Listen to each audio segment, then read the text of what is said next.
This story of SwiftRunner, there's a picture here, and that's shortly before his execution.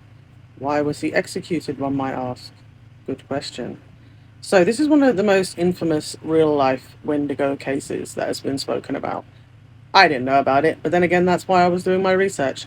And it actually happened. So, he was a Cree trapper and hunter, and very well renowned and well respected within his community, and also known for his skills as well as being a trapper and a hunter. And he was a member of the North. It's the London coming out. Northwest Mounted Police. So we're talking about a dude that was, well respected amongst his people, amongst his community, and he was also a copper. So people were like, yeah, Northwest Mounted Police, great guy. Um, he lived in what is now Alberta, Canada, north of Edmonton, and he was known, like as I said, as a respected figure until that fated winter, 78, 79. So, what we would be like, December into January, I'm supposing. That year, SwiftRunner took his wife and 6 children, his mother, and his brother into the remote forest to hunt and trap for the season.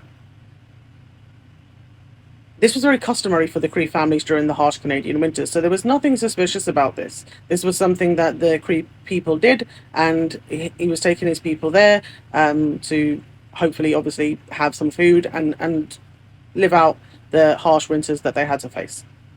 In the spring, though, the only person that returned was SwiftRunner.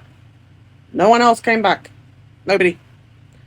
He told the authorities and his people that unfortunately his family had passed away from starvation, that he could not catch anything. There was nothing there, and the winter was too harsh, the weather was too severe, too much ice, blizzards, and so on, and he was the only one that survived.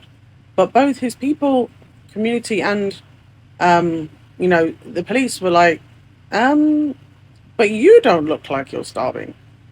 You don't look like emaciated. You don't look like you've had a harsh winter. In fact, you look healthy. You look like you had a good winter.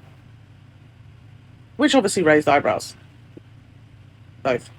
And people decided to go looking and check out what was going on. Because people did fear the worst. As you can imagine, the worst was what happened. Otherwise, we wouldn't be talking about this today.